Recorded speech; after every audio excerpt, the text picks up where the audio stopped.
Kar jaz od otrok zahtevam, tudi sam držim. To se pravi, jaz sem vzgled svojim otrokom. In tu mi moramo kot starši vedeti, kaj je kultura uporabe nove tehnologije. Fokus ni v tem, koliko časa bo moj otrok na telefonu. Fokus ni v telefonu, tablici, PlayStationu. Fokus je, koliko časa moj otrok uporablja prste na rokah in nogah.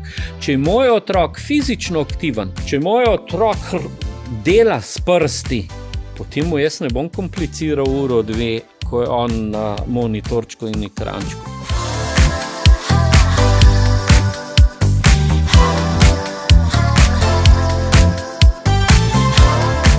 Živjo in lepo pozdravljeni v novi epizodi podcasta Uživajmo pametno.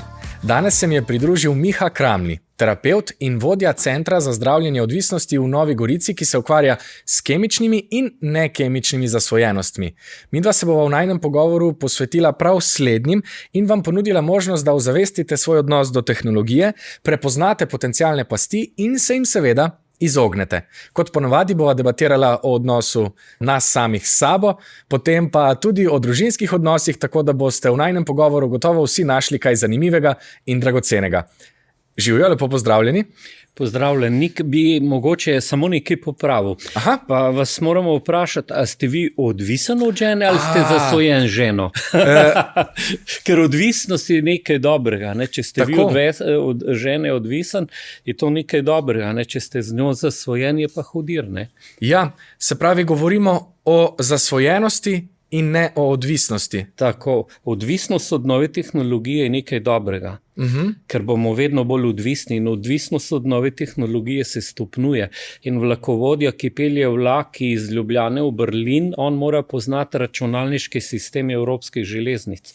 Če ne, vlaka ne bo pripeljal do Berlina, ne?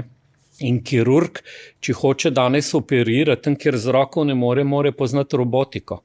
To se pravi, vedno več ljudi in vedno več poklicev je, ki so z novo tehnologijo povezani in vedno več nas je odvisnih od nove tehnologije. Tako da nova tehnologija je nekaj čudovitega in nekaj dobrega.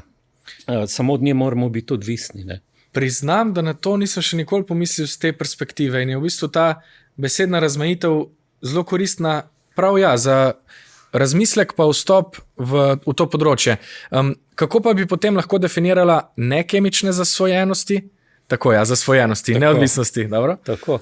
Zdaj, kaj vse sodi pod nekemične zasvojenosti? Hitra vožnja, na primer.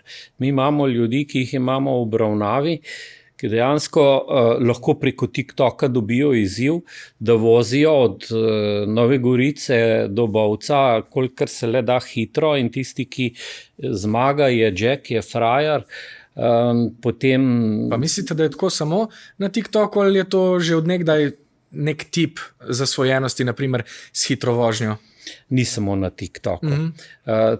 Tukaj sem to omenil pač zaradi debate, ki jo imava. Drugače pa, ja, ste zelo dobro upozorili na to, to je samostojna zasvojenost, ker ti ljudje, če pogledamo ozadje, ne, zakaj nekdo mora drveti, tudi če hodi po robu med življenjem in smrtjo, ima ozadje. Ta dojemljivost za zasvojenost, to so za vsakega posameznika nove zgodbe. Se mogoče o tem še kaj v nadaljevanju povedala. Jo, jaz se bojim, da sem dojemljiv za zasvojenost. Samo, da ste začeli govoriti, se že preizprašujem, pa iščem vse vzvode. To je sicer pogosto, ko se pogovarjamo s strokovnjaki, ker imate zelo široko znanje. Ne? Ampak veste, ta dojemljivost za zasvojenost, o njej se veliko ne govori. Ne? Ena od temeljnih dojemljivosti, da človek noter pade, je, naprimer, da nekdo vse stvari preveč resno jemlje.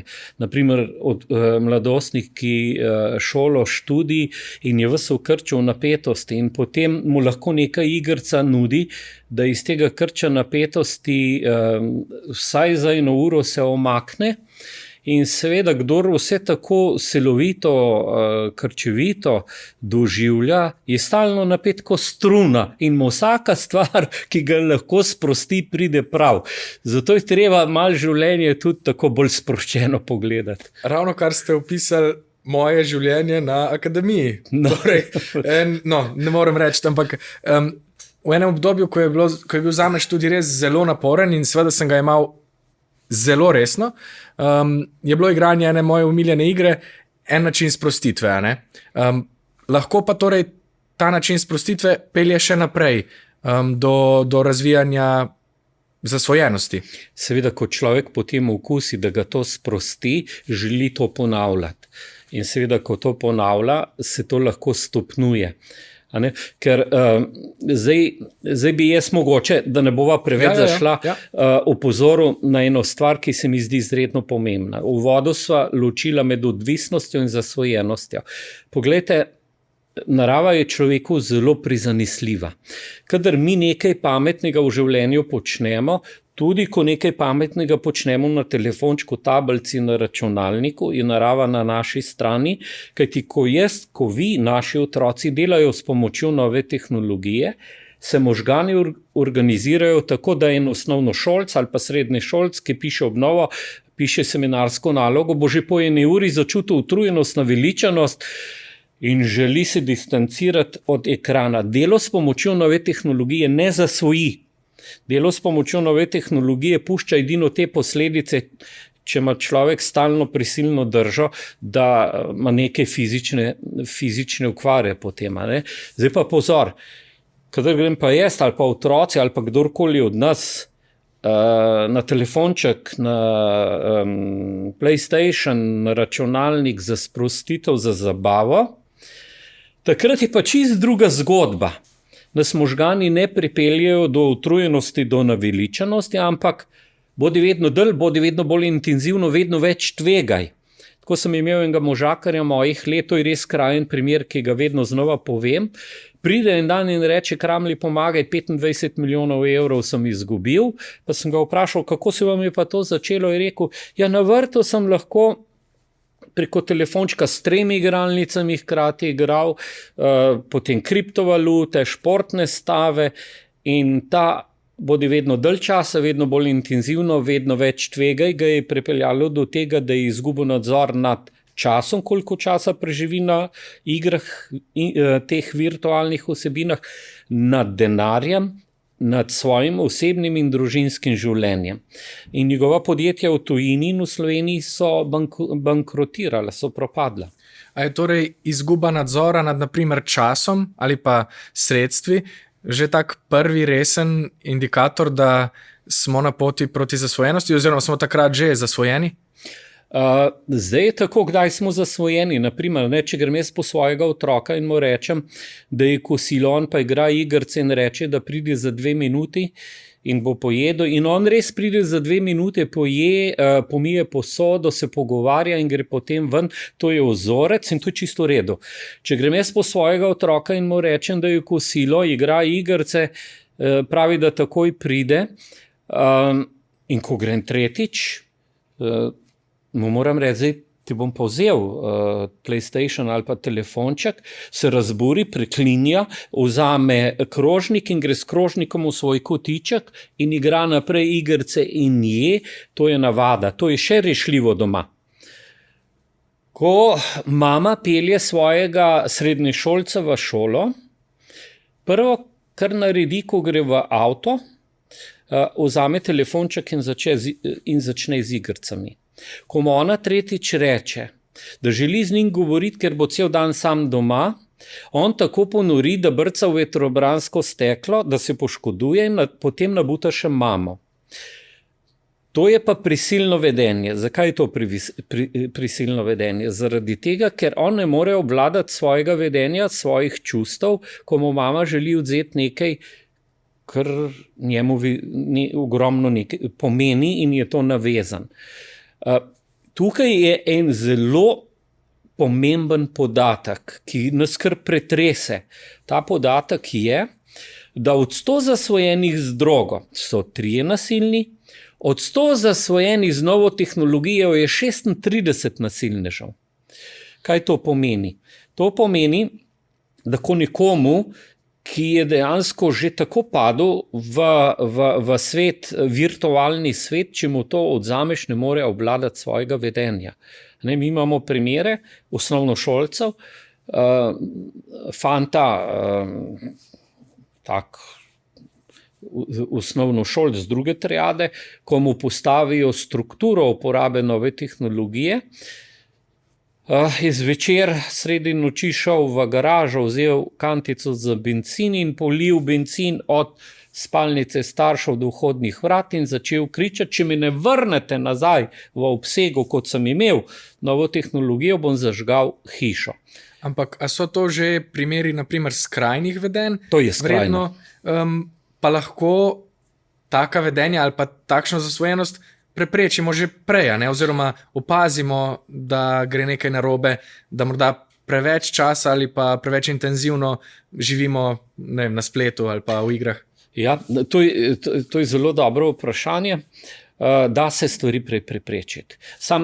Predno odgovorim, bi mogoče samo še 4. stopnjo, ker zdaj sva vzorec, sva navado, to dvoje je doma rešljivo, prisilno vedenje ni več doma rešljivo, ker je že toliko nasilja, da družina tega ne zmore. Zadnja stopnja pa je, ko grem jaz po svojega otroka, igra igrice in mu rečem, da je kosilo, mi niti sliši več ne, ker je tako not padel. In ko ga jaz stresem, da mi bo slišal, da dobim njegovo pozornost, bo tako jezen, da skoči vame, se stepeva, tu pa pride policija, CSD, tu pridejo institucije, na koncu tudi sodišče, to je pa zasvojenost. Te 4 stopnje dobro poznati zaradi tega, kot ste zelo dobro rekel, to lahko preprečimo. Če mi to vemo in vidimo, da smo v navadi, moramo poiskati pomoč in preprečimo, da gremo potem v prisilno vedenje. A lahko torej samo še pojasniva, ker razumem navado in vzorec. Za vzorec ste dali primer vedenja, ki je še vedno v skladu z nekimi pričakovanji, se v bistvu funkcionira, vrne. Kaj je potem težava vzorca ali pa težava navade? Težava navade je v tem, da počasi nekdo, veste, zdaj bom spet mogoče malo drugače odgovoril, kot pričakujete. Veste, navada je zelo podobna tej zadevi. Filip igra igrice in pride oče in mu reče, Filip, naredi to in to. In Filip avtomatično reče, bom naredil. Čez 5 ur pride oče in mu reče, Filip, zakaj nisi ti to naredil? In Filip reče, ker mi nisi nič rekel. Vidite, ta Filip je že v navadi uporabe nove tehnologije tako močno, da on avtomatično odgovarja na dražljaje od zunaj, jih pa ne registrira. In to je težava navade. Da dejansko on avtomatično na zahteve odreagira, nima pa več teh kapacitet, da bi lahko realiziral zahteve, naprimer v tem primeru očeta. V tem primeru govorimo o navadi kot v odzivu, če prav razumem. Se pravi, tako. Navada, odziv iz navade na nek način je tako, to pravilno? Tako. Kaj pa je pred tem torej še vzorec? Vzorec je pa normalno delovanje. Vzorec je pa tisto, kar si želimo za svojega otroka. To je pa dejansko on normalno funkcionira. Ko sem rekel, da je kosilo, je to slišal, še vedno je v stiku z lakoto, v stiku z družino, da med kosilom govori in potem po kosilu gre ven in se druži s prijatelji. On normalno ob novi tehnologiji funkcionira.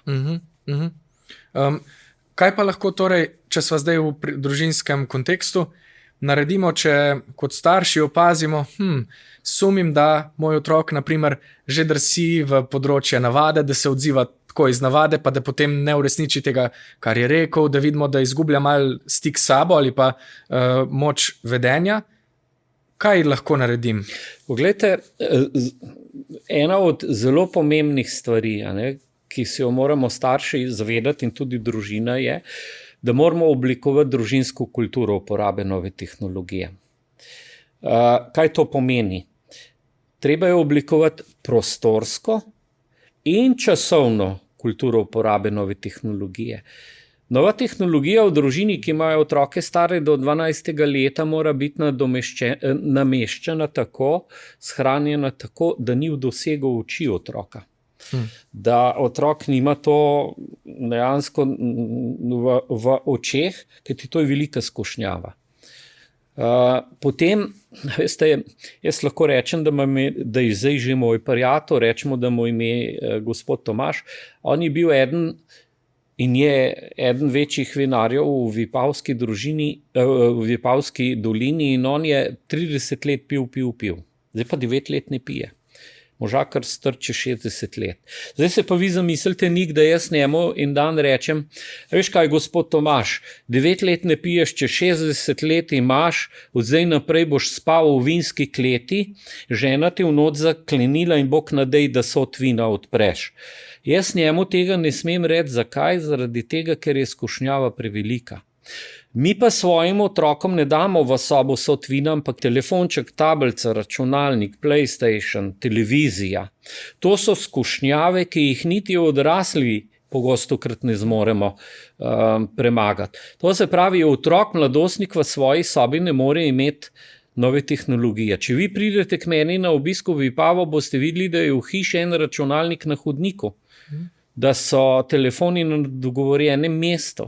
Kar jaz od otrok zahtevam, tudi sam držim. To se pravi, jaz sem vzgled svojim otrokom. In tu mi moramo kot starši dejansko vedeti, kaj je kultura uporabe nove tehnologije. To je zelo dragoceno, pa mislim, da tudi za vse, ki nimamo otrok, za vsako gospodinjstvo, morda celo za cimre. Namreč tudi mi dva ženo sva ugotovila, na neki točki je dobro, če se zmenva, kje so telefoni. Naprimer, da jih v spalnici ni. To je bilo eno pravilo, ki sva ga vzpostavila in je zelo dobro vplivalo na najino zvezo, na najino gospodinjstvo. Sem prepričan, da tudi če živimo s prijatelji, lahko postavimo enake omejitve glede časa in prostora uporabe. To se mi zdi, da je zelo koristen napotek. Bi vas pa tule sam še z enim podvprašanjem izprašal malo dlje. Pogosto sem v stiku tudi z novimi starši, ki imajo naprimer leto, 2 stare otroke. Vemo, da je smernica NIJZ-ja, da naj bi do 2 let otroci sploh ne bili izpostavljeni zaslonom. In ti moji starši, zdaj novi starši prijatelji, to interpretirajo zelo dobesedno. Se pravi, otrok prav niti ne sme videti zaslona ali pa se v njegovi bližini sploh ne gleda na zaslone. Je to smiselno početje?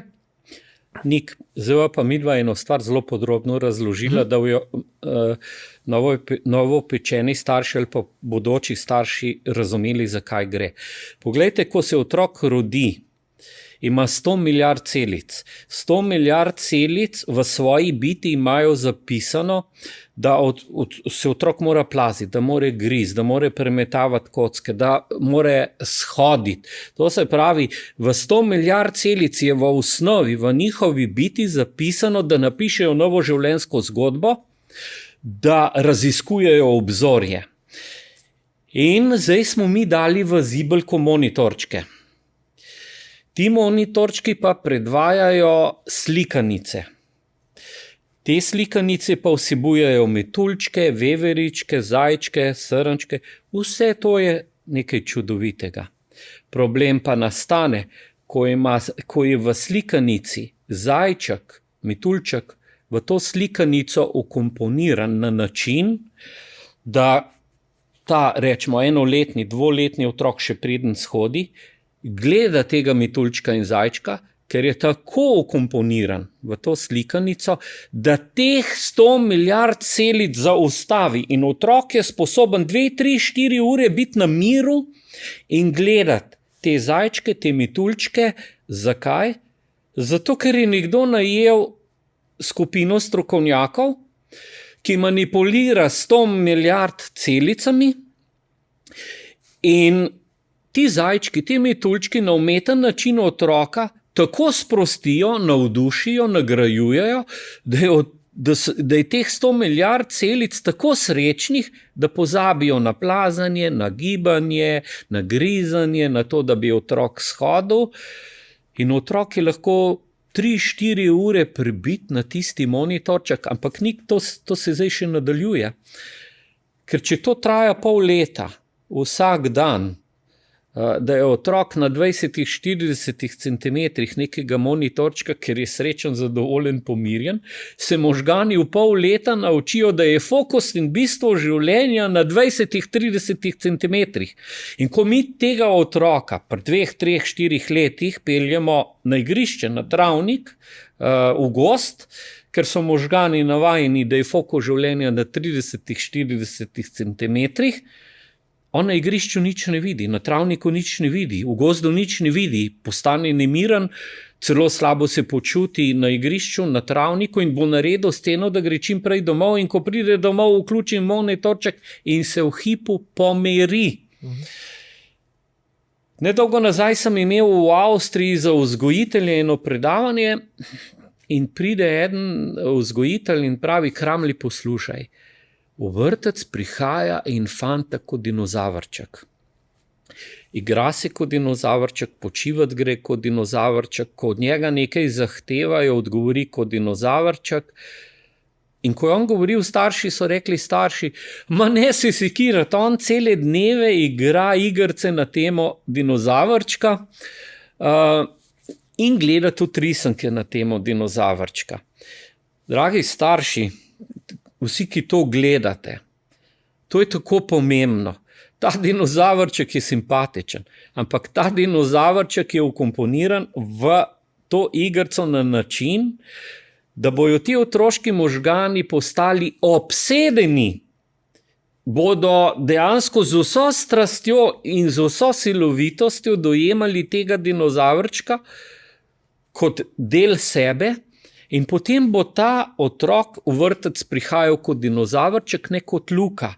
In ko se on igra, se igra kot dinozavrček. In na Evropskem srečanju nevrologov je bilo povedano, da imamo prvič v zgodovini, da se lahko razvoj osebnostne strukture zaustavi zaradi tega, ker otrok igra vlogo, pozabi pa razvijati, ne razvija pa svoje lastne osebnostne strukture. In zdaj imamo vedno več otrok, ki igrajo vloge, mi jih imamo v obravnavi v našem centru, osnovnošolce, srednješolce, ki ne živijo svojega življenja, živijo vloge.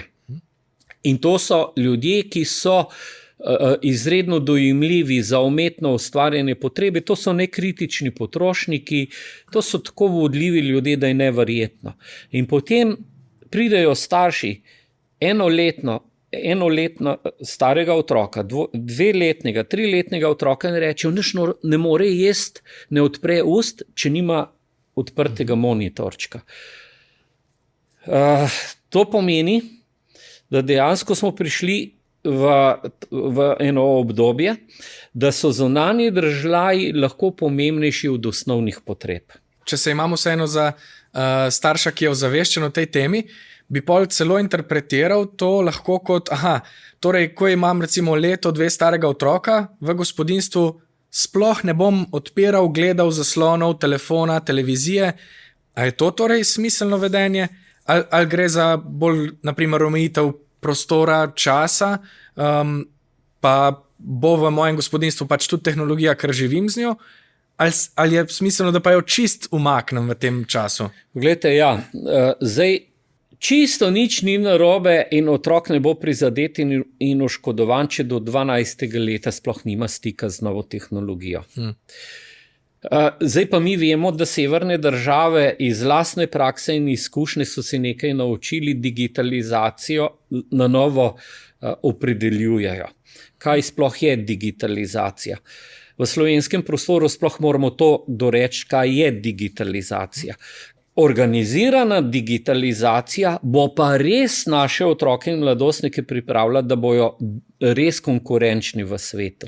To je treba vedeti. Oziroma tudi razvoj, naprimer, računalniškega mišljenja, algoritmičnega mišljenja, ki pa sploh ni nujno povezan, sploh v zgodnjih fazah, s stikom zaslonja, ne? Ampak je razvoj, tako kot sem rekel, osnov razumevanja, naprimer, sploh računalniškega mišljenja, kar pa sem prepričan, da je koristno in pomembno, ne? Poglejte, otrok, rečemo do 12. leta, da ni v stiku z novo tehnologijo, poglejte, rečemo, da ni, je sposoben v 7 dneh nadoknaditi in pridobiti vse sposobnosti, da bo sposoben na računalniku, telefončku se učiti programe in jih bo enakovredno z otroci, ki so pa imeli neomejen dostop do 12. leta, suvereno potem tudi znal upravljati. S tem, da bodo tisti, ki so imeli do 12. leta neomejen dostop do nove tehnologije, znatno bolj oškodovani zaradi tega, ker do 12. leta njihov možganski sistem ni pridobil tistih lastnosti, sposobnosti, zato ker so lahko padli v igranje nekih vlog, da ne govorim še o drugih stvareh. Zato je, če je omejitev do 12. leta nič, veliko bolj smiselno to in zdravo kot neomejen dostop do 12. leta. Ne? Tako da to se mi zdi prav, ker starši se bojijo, joj, kaj pa bo, vsi imajo, moj pa ne bo imel. Ne? In tudi ta, vsi imajo, moj nima, jaz sem doma rešil, tako sem rekel, poslušajte mojim otrokom. Veste, sosed ima Volvota, ki ga jaz nikoli ne bom imel. Ne? V življenju so stvari, ki jih nekateri prej imajo, ki jih drugi nimajo. Ne? Tako da, Super, to je zelo dobro vodilo, pa tudi opolnomočenje, ravno tako, kot ste rekli, staršem, ki se pa lahko velikokrat soočajo s pritiski ali okolice ali otroka, ne? Konkretno glede uvedbe mobilnika, naprimer, ki je zelo aktualna tema, pa tudi v osnovnih šolah. Zelo bi rad nadaljeval v tej smeri, sam se mi zdi, da so en novinek izpustila, ki bi ga rad vseeno vključil nazaj. Začela sva govoriti tako nekako o preventivnih vedenjih in vi ste zaenkrat pojasnili omejitev časa, prostora, uporabe tehnologije. A bi lahko naštela še kakšna? Glejte, jaz bom zdaj tako rekel, da va bolj poglobila. Mi imamo 10 prstov na rokah in nogah.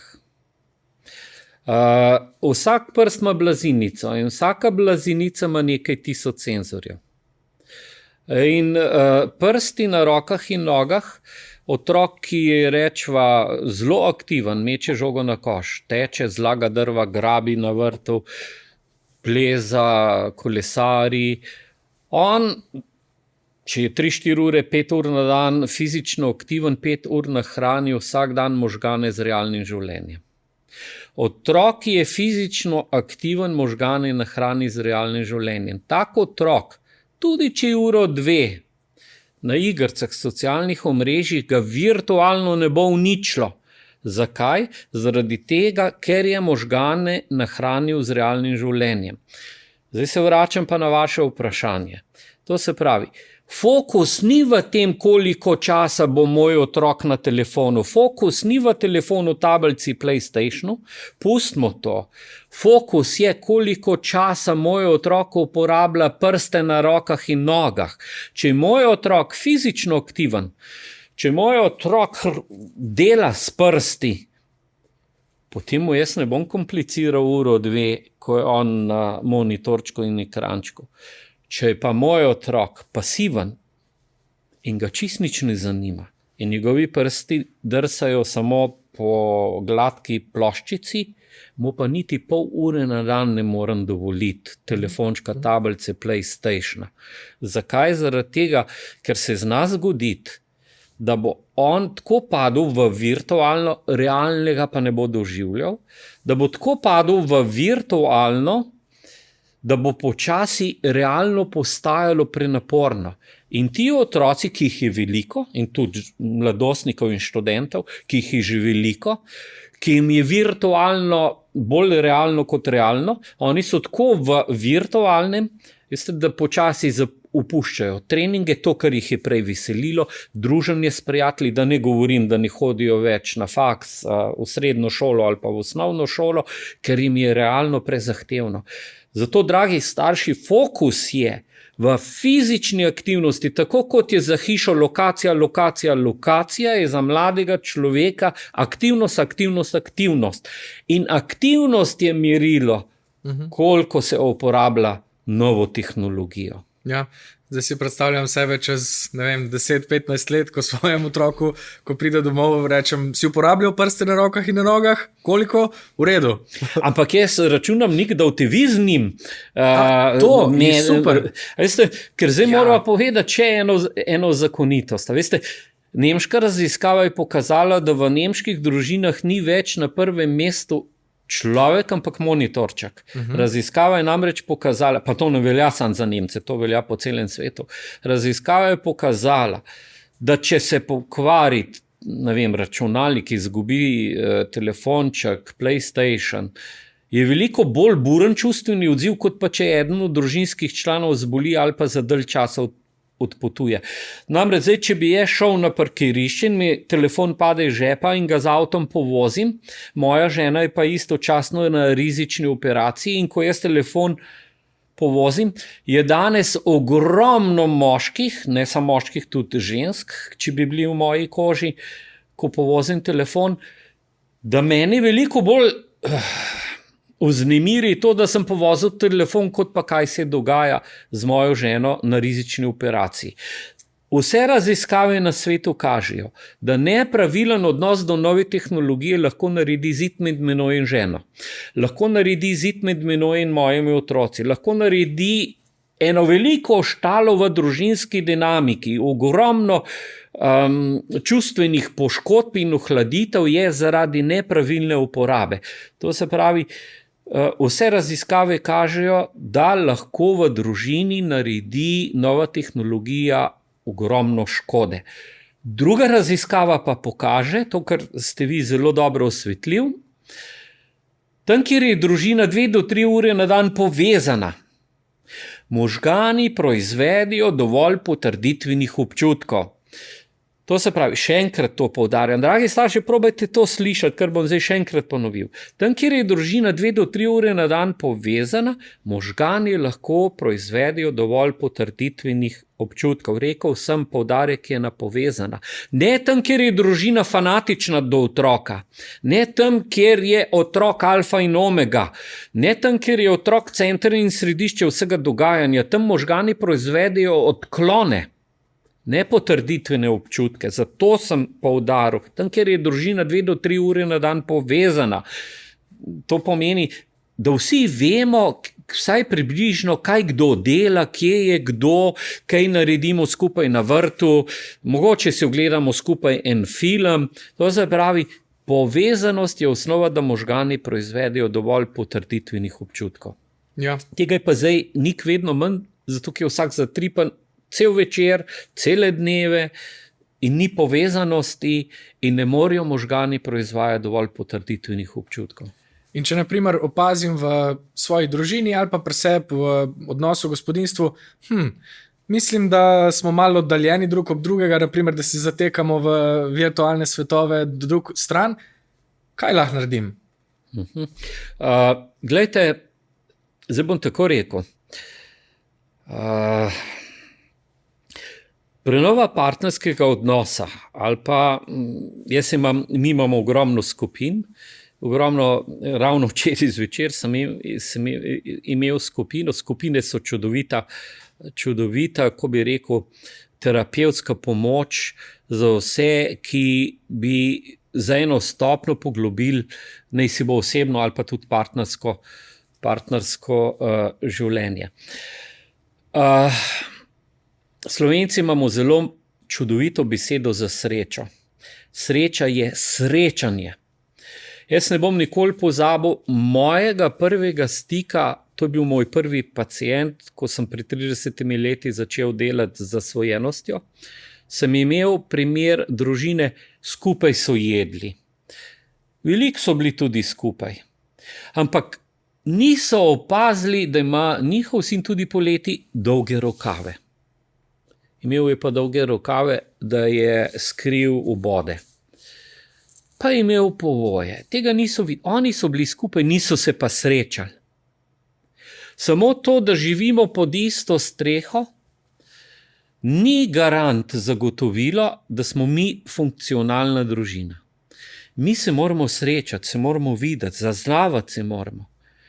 In seveda, če se mi srečujemo, zaznavamo, da drugega vidimo, potem smo tako globoko v tem doživljanju in videnju, da nam nova tehnologija ovire ne bo predstavljala, ker mi je drugi, ker se hočem z njim srečati, tako pomemben, da mi moj telefonček, moja tablica ne pomeni več kot srečanje.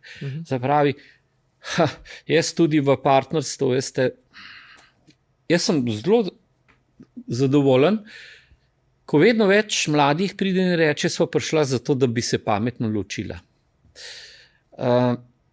Namreč jaz sicer vse naredim, da do ločitve ne pride, ampak pridejo pa situacije, kjer je boljše se ločiti, kot vztrajati skupaj. Zakaj vam zdaj to govorim? Ker opažam, če imam jaz neke težave pa probleme, pa grem k sosedu, pa mu rečem, veš, dragi moj sosed, moja žena in zmaj, in on bo rekel, sva že dva. In večkrat, ko grem jaz sosedu in tožim, bolj je doma narobe. Namreč jaz grem lahko sosedu in mu povem, da imam težave. Jaz bom domov prišel miren, ne pa pomirjen. Kaj to pomeni? To pomeni, da mora ženo priti doma do čustvene pomiritve. Zdaj pa odzemiva tega soseda proč in rečva, ženo se skregava, pa večkrat, ko se skregava, dalj časem sem na telefonu in se tam mirim, nisem pa pomirjen. In večkrat, ko to naredim, bolj je narobe. To se pravi, ta živ partnerski odnos, za katerega nas nihče ni usposobil in nihče nas ni naučil, kako konflikte rešiti, ko sva midva jezna drug na drugega. Noben mi ni povedal, kako naj prideva midva do čustvene pomiritve na 4 oči, ne s telefončkom, ne s sosedom. Zato jaz vedno znova opozarjam, 30 let pa sem na ministrstvih, tudi že 2-krat sem pri različnih vladah imel za ministre predavanja, pa nikoli ni bilo nobenega premika. Namreč v pripravi na rojstvo otroka, tam je 90% staršev objamemo. Še preden otrok pride, da slišijo te vsebine, o katerih midva danes samo bežno govoriva, midva bi mogla imeti 3-4 ure neke oddaje, da bi lahko vse povedala. Torej, ti starši, ki čakajo na otroka, bi morali to slišati, da so pripravljeni, da so usposobljeni razreševati konflikte v medsebojnih odnosih, da ne bo telefonček, pripomoček in sosed. Da pride med njima do čustvene pomiritve. Potem, kako pride do miselne enotnosti med menoj in ženo. Jaz se ženo ne moram v vseh stvarih strinjati, ampak o bistvenih stvarih pa mora biti miselno enotna in naravnana. Tudi o uporabi telefončkov, tablic, računalnik. Mora biti miselno enotna. O bistvenih stvarih moramo biti miselno enotni. Nihče nas tega ne nauči, o tem noben ne govori. Zdaj, če bi vas vprašal, ste mi zaupal, da še niste starš, ampak vas zdaj vprašam, kaj mislite, katera je temeljna pravica, ki jo, na primer, starši imamo? Pustimo pravice otrok. Kaj bi rekel? Katere pravice imamo? O starši, ja. Jaz bi rekel, da imamo pravico do varnega okolja, to je težko vprašanje, pravico do mogoče skrbi zase, pravico do tega, da ne vem, kaj bi vam še rekel. Zelo dobro odgovarjate, ampak temeljna in prva pravica, ki jo starši imamo, je pravica do miru. In veste, otrok že pred 2 letih to pravico razume. Starši jo pa ne razumejo in niti ne vejo za to pravico. In ker ne ozavestimo svojih pravic, imamo vedno več staršev, ki se svojih otrok boji, njihovih čustev se boji. Veste, na primer, žalost. Žalost je pozitivno čustvo, žalost je nevarna samo takrat, če se dolgo časa ne prekine. Drugače je otrokova žalost nujna in jo mora doživljati. No, poglejte, zdaj, če se mi pravica do miru, pravica do obnove partnerskega odnosa, pravica, da smo postreženi in še bi lahko tu naštevala. Seveda, če se starši zavedamo svojih pravic, bomo znali tudi novo tehnologijo pravilno umestiti v otrokovo življenje. Če pa se ne zavedamo svojih pravic, smo pa zmrznili. Ja, pa mislim, da ste zelo dobro osvetlili tudi to, kakor zdaj dojemam eno bistvenih težav, ko gre za, rečemo, zlorabo uporabe tehnologije. Če se jaz ne zavedam sebe, pa ne znam delati s sabo, bom potem odtekal marsikam drugama. Ne? In celo jaz bi upal trditi, vi ste rekli, da bi to morali naučiti vse starše. Jaz mislim, da je to nekaj, kar potrebuje človek, tudi sicer, tudi če ni starš, v kakršnem koli odnosu s sabo in z drugimi. In da lahko, ko opazimo, naprimer, nekaj, kar je zaskrbljujoče, ali pa se nam zdi, to ni več v skladu z nečim, kar jaz dojemam kot pametna uporaba, da namesto tega, da samo naslavljamo naprimer konkretno stvar, naprimer tablico, telefon, v bistvu pogledamo v ogledalo namesto drugama. Ne? Ja, poglejte, super ste to nik rekel, ampak da zdaj eno stvar pa morava tu povedati, nekaj pa bistvenega. Pretirana izpostavljenost otrok samo svetlobi telefona, tablice, računalnika lahko privede do stalnega občutka energetske krize.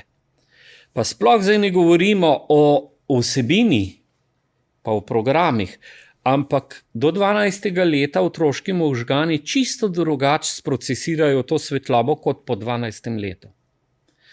In samo ta svetloba telefončkov, PlayStationov, tablic lahko pripelje do stalnega občutka energetske krize, stalnega občutka utrujenosti, naveličenosti. Nevrologi so jasno povedali, za božjo voljo, 100 milijard celic kipi od tega, da napiše novo življenjsko zgodbo, mi pa v otroško zibelko damo to svetlobo, ki to ubija. In zato starši to morajo vedeti, da samo stik s to svetlobo lahko povzroči zelo dolgoročne posledice pri energetski opremljenosti otroka. To je ena zadeva. Druga zadeva, na katero moramo opozoriti, je pa nepravilna uporaba nove tehnologije lahko pripelje do tega, da otrok, mladostnik, študent izgubi strast, da bi sebi nekaj naredil. In moj prijatelj je v Los Angelesu naredil eno zelo močno raziskavo s 1000 študenti, ki so se odločili, da študirajo. No, in teh 1000 študentov je moglo izpolniti anketo pred raziskavo in po enoletni raziskavi tudi. Oni so bili razdeljeni v dve skupini. 500 jih je bilo iz skupine, ki je imela kulturo uporabe nove tehnologije, 500 študentov pa je bilo, ker je bil neomejen dostop do nove tehnologije. Odgovori v tej anketi so bili zelo podobni A in B skupine. Bila je pa ena razlika. Ta razlika je pa bila, da je študent, kjer izhaja iz skupine, ker je kultura uporabe nove tehnologije, pred in po enem letu napisal, da želi biti veterinar. Meritve so pokazale, da je on v povprečju 2, 3, 4 ure na dan na YouTubeu, socialnih omrežjih in tako dalje. Fizična kondicija se mu je okrepila, sposobnost spominjanja in koncentracije se je okrepila, cilj je dosegljiv. Njegov kolega, ki je pa iz skupine, kjer je neomejen dostop do nove tehnologije, je tudi pred enim letom napisal, da želi biti veterinar in tudi po enem letu tako napiše. Meritve so pokazale, da je on v povprečju od 8 do 12 ur na igricah, socialnih omrežjih. Sposobnost spomnjenja, koncentracije se je znižala, fizična kondicija tudi, in meritve so pokazale, da je cilj težko dosegljiv, če ne bo močno spremenil vedenja. Vse raziskave, ne le ta, kažejo, da nepravilna uporaba nove tehnologije zabije, zbriše to strast, da bi sebe nekaj naredil. In to se mi zdi izredno pomembno, ker je potrebno pravilno uporabljati novo tehnologijo in na začetku smo povedali, za delo to ne zasvoji.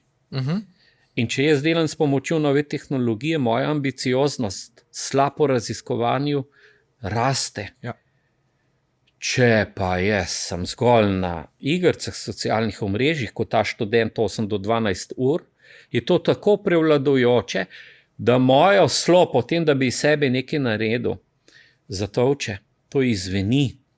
No, naslednji podatek, ki bi ga tudi danes tu izpostavil, pa je, da mi že v 3. razredu osnovne šole beležimo, ne le pri nas, ampak po celem svetu, beležimo, da so učenci iz 3. razreda že tako aktivni na svetovnem spletu, da v enem dnevu tako bremenijo možgane, kot so jih njihovi vrstniki pred leti v 2 letih.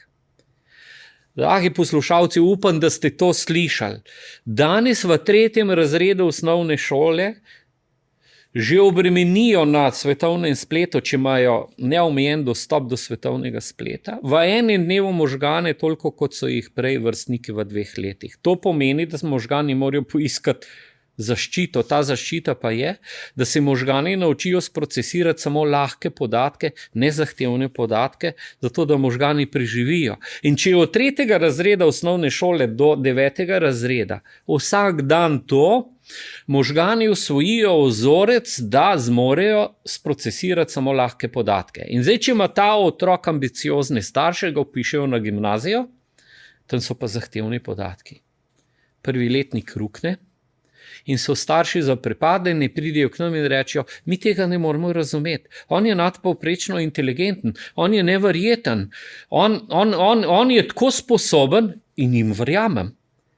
Ampak to nič ne pomaga, če so njegovi možgani kljub temu, da je nadpovprečno inteligenten, usvojili vzorec, da so sposobni sprocesirati samo lahke podatke. In zdaj imamo vedno več učencev, srednješolcev, ki njihovi možgani niso sposobni zaradi nepravilne uporabe nove tehnologije sprocesirati zahtevne podatke. In opuščajo pouk, študij, ker se ne zmorejo soočati z zahtevnimi podatki. Ves čas se mi zdaj tu postavlja vprašanje, kaj pa bi bil potem tak prototip pravilne uporabe? Recimo primer, naprimer, enega dneva ali pa rečemo enega popoldneva zgledne uporabe, nekaj proti čemur bi želeli stremeti. Ja, zdaj prvo, kar je, jaz danes tu nisem prišel za to z namenom, ker mi je Petra prijazno povabila, jaz tu nisem prišel za to, da plujem po novi tehnologiji, da strašim, da omejujem, da ne vem, jo predstavim kot nekaj groznega, ker to ni. Nova tehnologija je nekaj čudovitega. Prišel sem pa zato in tudi nisem prišel zato, da bom rekel, da vaši otroci ne smejo igrati nobene igrice, da ne smejo biti na socialnih omrežjih. Nisem zaradi tega prišel.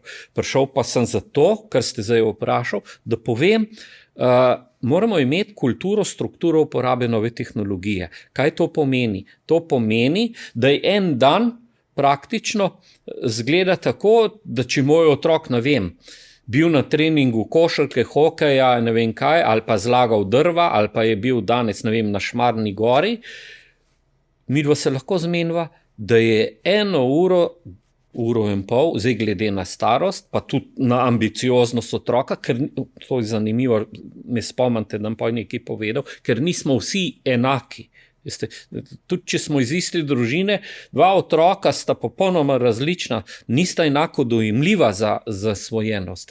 To pomeni zdaj, da če naš otrok je fizično aktiven, mu glede na tisti dan, ki ga je preživel, mirno lahko rečem, poslušaj 1,5 do 2 urci, si ti lahko na socialnem omrežju, si na igrici in mu strukturo postavimo.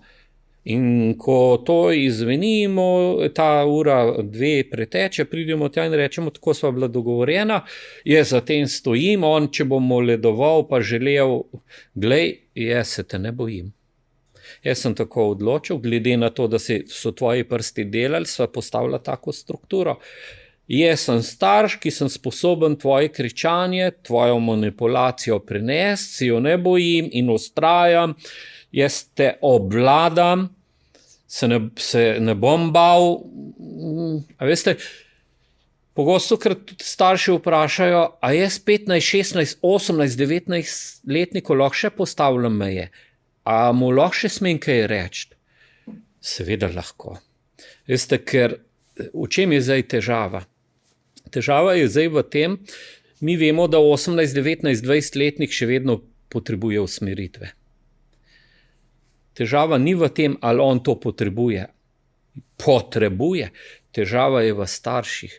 Namreč, če jaz vem, da sem sposoben sprejeti njegov odziv, ko ga usmerjam, in ob tem ostati stabilen in cel, potem se jaz svojega 19-21-letnika ne bom bal in ne bom se bal bolečin, pretresal. Zato bom jaz sovereno svojega 18, 15, 19-letnika usmerjal, ker še vedno to potrebuje. To so ljudje, ki potrebujejo nasvete, usmeritve, ampak zdaj imamo vedno več staršev, ki se odlepijo od tega, ker so v sebi šibki in ne zmorejo svojih mladostnikov, mladih otrok usmerjati, ker ne zmorejo te stabilnosti v sebi. In zdaj oni to potrebujejo. In tako naš 15-letnik potrebuje to strukturo. In jaz kot starš jo moram sovereno zagovarjati, ne glede na to, kako bo on odreagiral. In dan mora potekati tako. Če pa ni bil nič aktiven, danes tega ni. Cvili nori, ja, sem tle ob tebi. Se ne bojim tega, da mi ti tle groziš. Ne boš dobil tega. In v tem dnevu tega ni. Veste, glede na dan, kako ga živi moj otrok, mladostnik, jaz oblikujem strukturo. Tako kot je žepnino. Zdaj, ogromno staršev smo si dogovorili za žepnino in na koncu jo otrok, najstnik zahteva. Ampak, če sem jaz kot oče, poglej, ta mesec smo se zaradi tebe prepirali.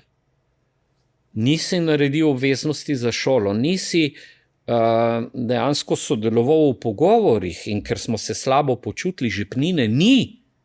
Žepnina ne more biti odraz dogovora, ampak realnega vedenja mojega otroka in mladostnika. In tako je tudi z uporabo nove tehnologije. Odraz njegovega realnega vedenja je, koliko bo on v dnevu, v tednu imel dostop do nove tehnologije. Torej, skrb za strukturo, naš notranji mir, pa za srečanja. To se mi zdi, da ste zelo lepo oblikovali. Ne? Tako. Eno stvar ste še rekli, da vas moramo pomniti, en mali uvinek ste naredili, potem pa moramo zaključiti, ker so zdaj že prekoračili. Pa sej, debata je dobra, tako da je to vedno v veselje. Rekli ste, da smo različni ljudje, različno ambiciozni oziroma dojemljivi. Ja. Jaz sem imel 2 dvojčka v obravnavi. Starši so se pač odločili, da je problem uporabe nove tehnologije. To sta bila osnovnošolca. Eden je bil izredno aktiven, živ, ušpičuje, njegovi prsti so delali. Ta drugi je bil pa pasiven. Seveda ta, ki je ušpičil, ki je bil radoveden, on tudi, če bi bil 2-3 ure na dan na igricah socialnih omrežij, zanj to ne bi predstavljalo nobene nevarnosti. Za njegovega brata, dvojčka, bi pa ista odmera ga uničila. Pa sta iz iste družine. To se pravi, ist pristop, starša sta do obeh enako pristopala. Ne? Kaj nam, starši sem tu moral upozoriti na to, da pa je razlika med njima. Da v pristopu odmere nove tehnologije pa mora biti razlika. Pri temu, ki je pasiven, pol ure na dan ne. Pri temu, ki je aktiven, jaz ne vidim nobene ovire za eno pametno strukturo dostopa do nove tehnologije. Pri njemu je pa potrebno aktivirati strast in slo, da bo švical, da bo drva zlagal, da bo šel v hribe, da bo njegovo telo začelo delati. Tu je zdaj naloga, v katero se moramo usmeriti. Potem šele bomo lahko govorili o dostopu do nove tehnologije. Veste, če telo spi, možgani niso nahranjeni z realnim življenjem, ker ne dobijo držljajev in njega bo virtualno uničilo in bo postal nefunkcionalen. Nisva pa nič govorila o e-športu. O ne. Ja, Ker imamo ogromno osnovnošolcev in srednješolcev, ki rečejo, jaz ne bom naredil srednje šole, ne bom študiral, ker bom e-športnik. Ampak mislim, da smo to na zanimiv način tudi pokrili v eni prejšnji epizodi. V bistvu izkazalo se je, da tudi če ti želiš biti izjemno dober e-športnik, v resnici potrebuješ enako telesni trening, miselni trening. Torej, ni ideal e-športnika nekdo, ki je 20 ur na dan za računalnikom. Pravi e-športniki, recimo, vsaj po mojih izkušnjah, tudi skrbijo zase. Se pravi, ravno to, kar ste rekli, za lastno aktivacijo prej, potem pa tudi igrajo, ne pa samo igrajo. Tako do takega zaključka smo prišli takrat. Odlično, super. Najlepša hvala za to zelo zanimivo debato. Za konec bi vas, tako kot je pri nas v običaju, prosil še za eno zaključno misel. Čeprav sva jih že nekaj ponudila, kaj se vam zdi najbolj bistveno, nekaj, kar bi radi predali našim poslušalcem, poslušalkam, gledalcem, gledalkam v povezavi z zasvojenostjo oziroma s pametno rabo tehnologije? Jaz bom tako rekel, ne. Slovenci imamo veliko pametnih besed in močnih in tudi ena od zelo pametnih besed je praznovanje. Praznovanje. Veliko je treba praznovati, ampak pametno praznovati. Kaj je zdaj praznovanje? In dragi starši, dragi moji prijatelji, gledajte, pravo praznovanje postavlja človeka na noge.